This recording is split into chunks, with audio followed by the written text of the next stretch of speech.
Coming up today on Locked On Texas Tech, NCAA tournament projections put Texas Tech in elite company, and an anonymous SEC staffer says we did what to the portal market?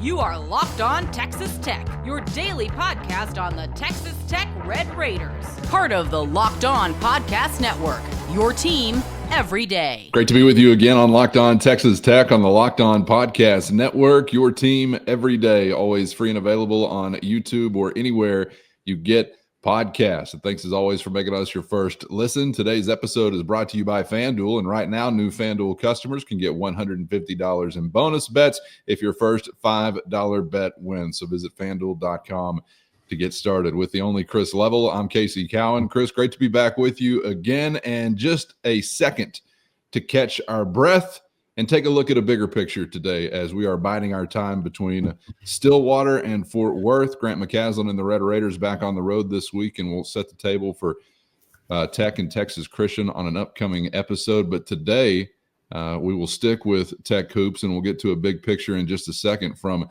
an NCAA tournament perspective, and we'll tell you where the Red Raiders are slotted in as we kind of navigate these final few weeks of the regular season. And also want to get to something from a football program category as it relates to perspectives elsewhere on Texas Tech's transfer portal efforts most recently.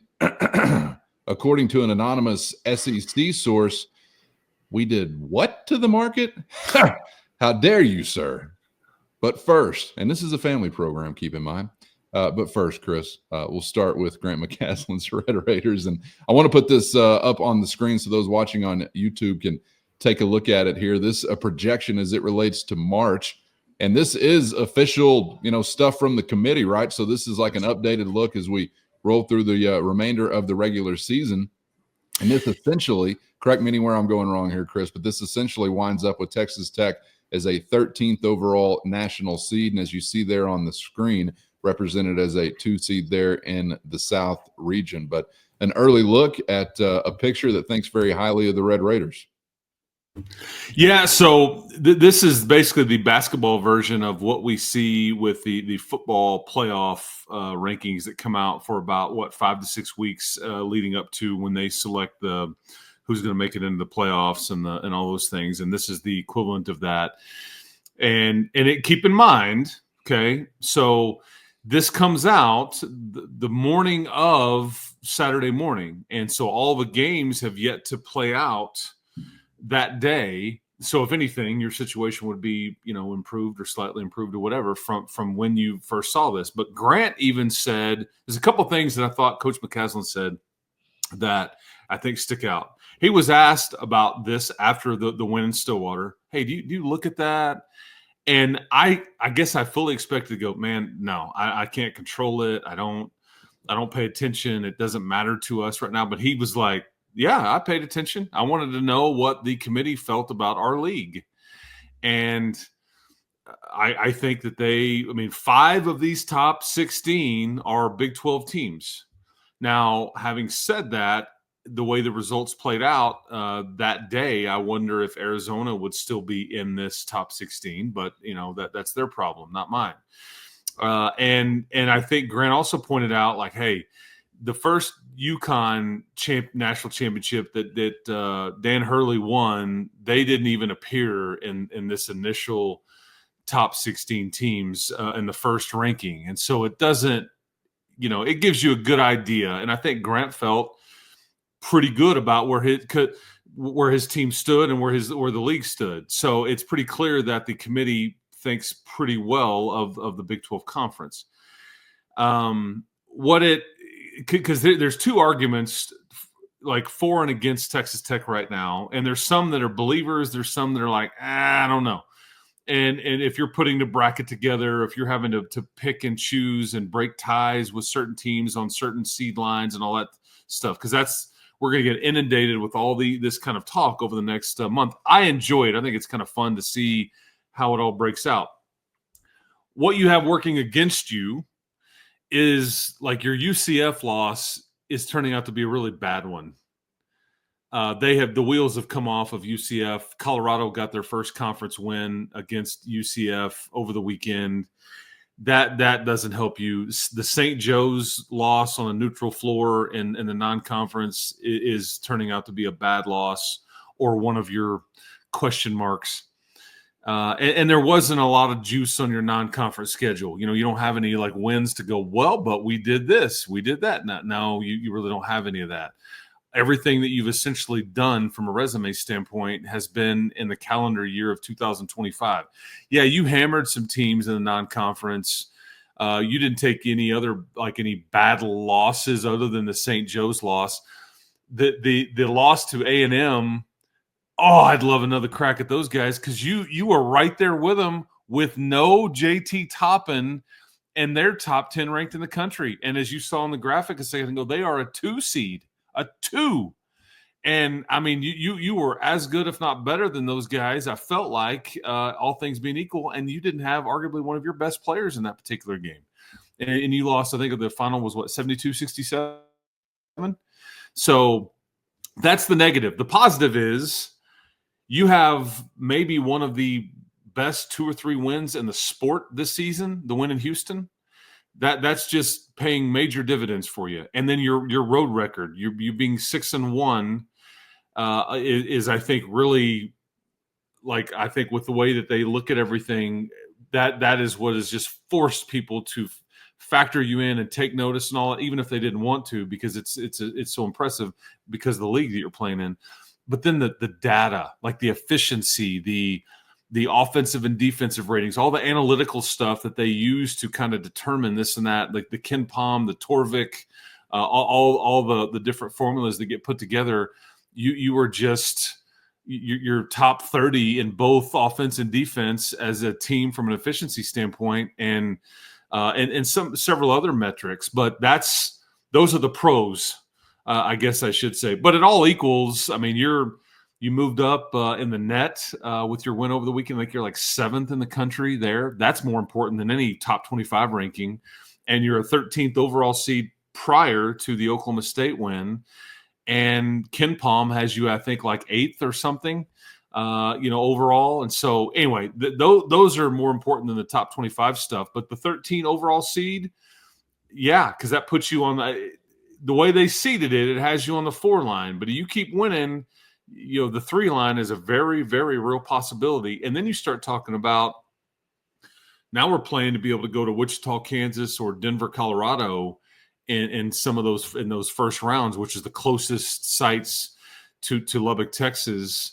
Because you'll get the benefit of geography. You wish that there was one in Dallas or one in Oklahoma City or one closer, but the 2 closest are in Denver and in Wichita. But then you start to get the benefit of the doubt if you remain on that 3 and 4 line kind of talk. So I don't know, man. This is pretty legit, and you're doing a lot of damage, and hopefully you can keep it up. You might regret some of what's missing, I guess, from a non-conference standpoint, like you were talking about, as far as some of those data points or bullet points on your resume. I guess from a resume perspective, you may wish you had that here or there, but I'm not feeling competitively as far as your team goes that you're suffering for lack of battle testing, whatever way you want to describe. Do you feel that way? I mean, I think the dose you're getting in the Big 12 conference will prove plenty enough as far as that goes. Well, because I'll tell you what has triggered some folks. First, today's episode brought to you by FanDuel. And when the game tips off, the NBA action is just getting started, and there's no better place to get in on it than FanDuel, America's #1 sports book. With FanDuel, you can place live bets throughout the game, so even if you miss the opening tip or want to bet on a fourth-quarter comeback, you can stay in the action. And if you're looking for a bigger payout, you can even combine your live bets into a same-game parlay. And FanDuel's live betting feature electrifies every moment. Whether backing your team for a late-game rally or picking a player to hit a clutch shot, you're never going to miss your chance to get in on the action. Plus, the app, easy to use. And when you win, you get paid instantly. Right now, new FanDuel customers can get $150 in bonus bets if your first $5 bet hits. Just visit FanDuel.com to join today. That's FanDuel.com for your shot at $150 in bonus bets. And make every moment more with FanDuel, the official sports betting partner of the NBA. I'll tell you what has triggered some folks is people look at like Kansas and they go, you're way ahead of them in the Big 12 standings and this and that. Go look at what Kansas did in the non-conference. And they have some legit wins, some not bad losses because they play. And so that's where they're still included in these conversations, because the way the committee looks at it is they don't care whether you beat somebody if it was on March the 1st or December the 1st. They're taught that they're equal, they're the same. But I do think that they and people get into this too. How many bids do you think the Big 12 will get in or whatever? They don't look at that. It's a team, individual resume, and all that. And they don't check boxes on, okay, we need to pull this many teams from this or that. No, it's just teams earn the bids. The leagues don't. But because your league is so good, and this is what you're seeing night in and night out, I think you're getting some credit for it, and it speaks to that, because like the ACC is in trouble as it relates to, Duke, Clemson, Louisville, the end. Maybe I forgot somebody, but there's just not much to speak of at all. And the SEC and the Big 12 potentially have a chance to suck up a lot of those bids. Plus, the Pac-12 is no longer. So you start looking at the way that this field could get put together, and your leagues will benefit. But Texas Tech certainly benefiting from a stout league and a beefier conference schedule with the 20 games. And as we mentioned, this may be a one-off. You may never do this again. I'm glad you bring that up, because I wanted to ask you kind of a two-part question about the same subject. One, in general, as unrelated to the number of conference games, do you think there is a realistic path and also a will to dramatically improve your non-conference schedule moving forward? And I was actually texting back and forth with Glenn from the Matador Mob this morning regarding your comments on the possibility of going back to an 18-game schedule. His question more so rooted in that movement. If that were to happen, do you think then that ramps up the necessity of improving your non-conference schedule?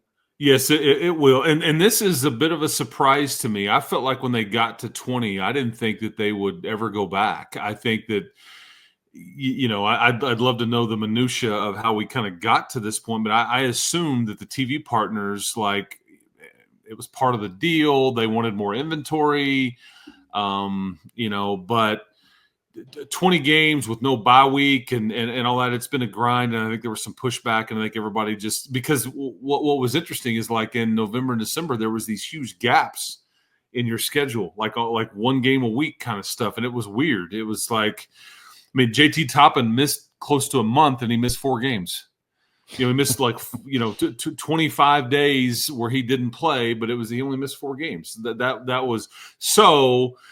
If you go back to an 18-gamer, which it sounds like, his Grant even talked about this after the game in Stillwater, he kind of was like, he just kind of slipped it in there. But we had mentioned that Fran Fraschilla on a telecast, and there's been a lot more chatter about it. But you're going to go back to 18. But yes, with that, there will be some more opportunities, I think, for some more non-conference action, if you will. And Grant was kind of stuck with some of the things when he got here on scheduling and the dates of the arena being available, and some things you were already locked into. They did try to get A&M to come to town, and then that kind of had to be altered. So you had to move that one and then get another weaker opponent to come in on that Friday after Thanksgiving. And so, but I would say there'll be a conscious effort to, and part of it too is, let's see what kind of team you put together. That's part of this too. You schedule toward what kind of team you have or have coming back, and maybe let's just call time out here and look about what you maybe have to replace.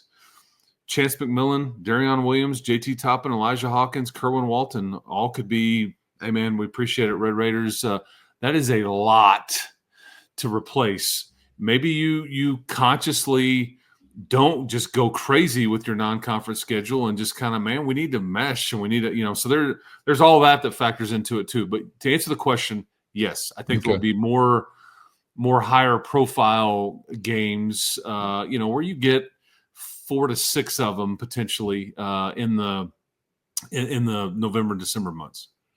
All right, good enough. And we will revisit the subject of Red Raider hoops, of course, as we get ready on the next episode for Red Raiders and Horned Frogs from Fort Worth, what we are expecting to resemble Lubbock East with plenty of red and black there in the cheap seats. So hopefully that is the case. The expensive ones too, whichever ones you can find, we'll be glad to see you in all of those. So we'll get back to that on the next episode. Before we leave you on today's episode, I want to get to something that was turning some heads since we were last together, Chris, or last week. And this was related to a projection from On3 Sports as it pertains to NIL expenditures this last time around, the transfer window and things like that. Obviously, Texas Tech figures prominently within that cycle. Now, their list says Auburn, Michigan, Ole Miss, Texas, and Texas Tech were those top 5. As this continues to be shrouded in a whole lot of mystery, you can make of the list whatever you want. That's not really even the thing that gets the attention here. It's the comment included apparently from what they describe as an anonymous SEC personnel staffer. Okay. Talking about this go round. And the comment says, quote, in theory, Tech up the market for everybody. End quote. Expletive deleted, of course. Chris, this got some attention from these, I guess, Red Raiders near and far, really, that were kind of feeling like, wait a second, in what way are we talking here? Because it kind of seems like the Red Raiders' mere participation has really irritated a lot of the cash cows, and the tears are flowing. In one way, I laughed at this, like smirked, and then another way, I was like drawn off sides. Like it pissed me off when I saw this. It's awfully rich for somebody to say, well, yeah, actually, let me rephrase it. It's awfully poor of someone to suggest this. No offense to anybody out there, but the SEC talking about, screwing up a market and everything. I mean, yeah, it's like heaven forbid, though, a little old Red Raider out here, wants to try. But guess what? These are the rules. You don't like them, go work at a different school. If your school doesn't want to play ball, I mean, Texas Tech's playing ball and they're serious about it. And I'm sorry you didn't get the player that you wanted, or you're trying to hold these kids down by not having to pay them as much as maybe Texas Tech or other schools were. But I mean, that just the anonymous aspect, that's a sexy reporting way to kind of get people intrigued. It's really it's chicken to another expletive deleted. Exactly. Yeah. For somebody not to put their name to it if they wanted to talk about it, but the Texas Tech owes an apology to nobody. And I'll tell you who loves this are the players involved and agents involved and all those things, because I think that the numbers being thrown around it's cracked me up, because I've even seen ESPN reported $20 million. I saw a podcast the other day, like Texas Tech's $20 million portal class. I find it fascinating that everybody's just like kind of throwing stuff out there on what they think it costs. And maybe somebody did some legwork with some of the agents and kind of got that info and all those things, but nobody knows exactly, except for the folks at the Matador Club, and then they don't even know what numbers attached to the revenue share on some of these players and how this is working. But I got to tell you, feathers ruffled. I enjoyed it. That you've kind of struck a nerve with some folks in the other part of the world, in another league or whatever, anonymously or whatever. We're easy to get a hold of. So I mean, if you want to push back on Cowan and I with attaching our name to whatever, go for it. But I thought that was pretty weak, man. I mean, geez, it's like, well, they screwed the whole market up. I like it. And then the natural follow-up, well, how did they screw it up? They're involving themselves in it. that's how they've screwed it up. Exactly. Yeah. Heaven Participation. forbid. Yeah, you're supposed to go sit in the corner and be quiet and not be heard from, I guess. But that's Hey, not. it can still go bad for us, guys. Just because the dollars are spent, don't mean the return is No received. doubt. There have been plenty of you out there that have learned that lesson. So you still root for failure in the fall. We'll see. But what's it tell you? What's it tell you that you did ruffle some feathers? I mean, I think that whether it's price tag or whether it's the players that you got, I mean, you definitely made some news, and again, you've guaranteed yourself nothing here. So we'll wrap here. But that struck me funny and frustrating all in one. So anonymous, come on, man. Thoughts and prayers, condolences to all those cash cows crying during this tough and trying time. We're certainly thinking about you all out there. All right, Chris, appreciate your time as always, man. Enjoyed it as always, and looking forward to the next round. We'll be back to a game day edition. Yes, sir. Yes, and I want to say if you work for FedEx and I saw you in front of a Walgreens walking into the Walgreens last week to go get my wife a Valentine's Day card, you stop me, you watch our show every day. You do the good work, sir. Appreciate it. And to Coach Stanley and his son, who I saw in Stillwater, Oklahoma, who watches this show as well. I appreciate you being a part of what Calvin and I do here. Guns up, gentlemen. So anyways, I just wanted to make sure I mentioned that. And if you want tickets to this game tomorrow night in Fort Worth, they can be had.